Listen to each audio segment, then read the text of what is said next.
Hello, Ogre27 Kane here today with my review of Chrono, the Radical Dreamers edition from Square Enix. The version you're seeing today is the physical Nintendo Switch version from Play Asia. This version includes the remastered Chrono with updated graphics, character portraits, and a higher resolution. It also includes the previously unplayable Japanese exclusive visual novel Radical Dreamers for the Satellaview.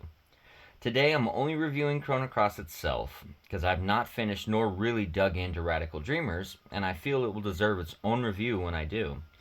I will, however, reference it in this review, as its story and development are intertwined and integral to understanding where Chrono Cross comes from. All that aside, let's get into it.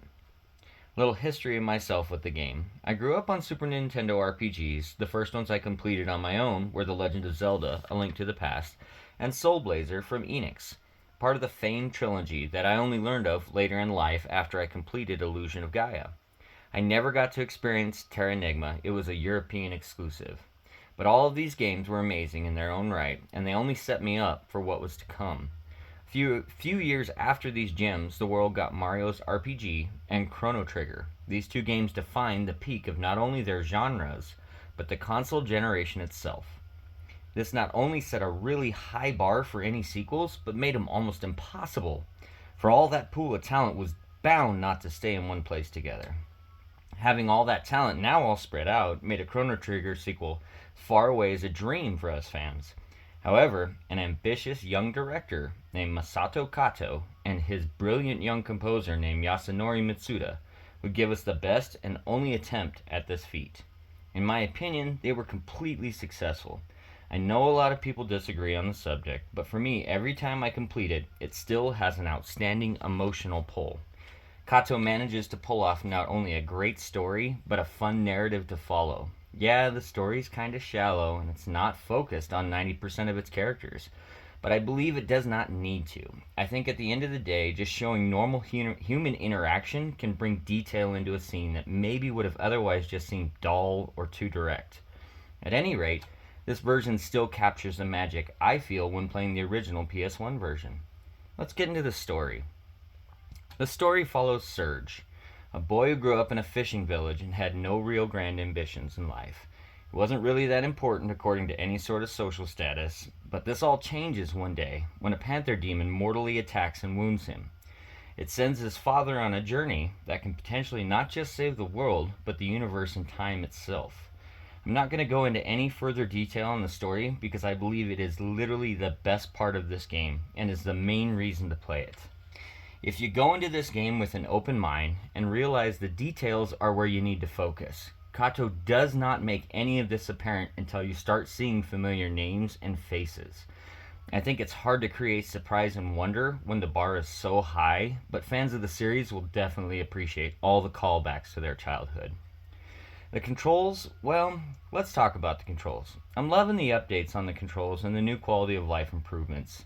It makes it my go-to version. The previous two completions I've done both came from the PlayStation Store version of the PS1 Classic on my PSP.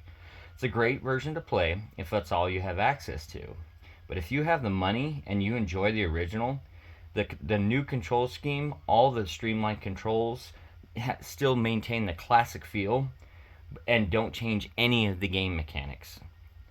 Next, I kind of want to talk about some graphics and resolution. The graphics are essentially just a 1080p upscale, but does it achieve this?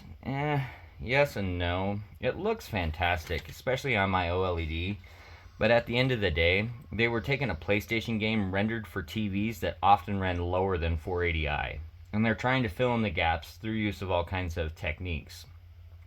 This kind of makes some of the backgrounds and characters look different. I believe that's why the use of all the new character portraits and all the models. The resolution, though, it looks pretty crisp and is especially sharp, like I said, with my Switch OLED. My original LCD Switch, however, it shows a little bit of ghosting when the screen fades to black. Not really a problem, but definitely something to be notable.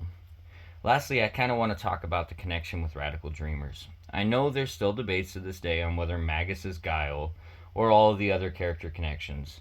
I know the connection with Kid is tenable at most. I mean, it was really just meant to be put in there to give her a leading role in the story at the end of the day.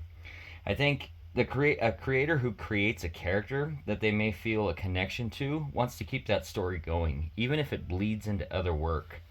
I think Kato had created something special, and he needed to see it through. Sometimes our inspiration in life can be a drive to see something through to its satisfactory conclusion, or the stubbornness just not to let it die. I think at the end of it all, it's a lifelong achievement to say that you followed in the footsteps of giants.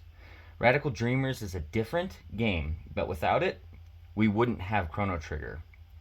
Well, I kind of hope you enjoy my thoughts on this game. No, I'm sorry, my experience with this game. I hope you give it a try. If you have no nostalgia for the series, and I think that's all this is from me, then I hope you're pleasantly surprised. I hope you stare in disbelief as your avatar stabs Kid. I hope you look in awe and wonder at the dragons and their domains. But mostly, I hope you find some of the magic that came from these pioneers as they toyed with methods to evoke our emotions. Thanks for watching my video. I'm Ogre27Kane. If you liked it, please give it a like. If you want to hear more of my thoughts on other games too, subscribe. Hit the notification bell. And thanks. Have a great day.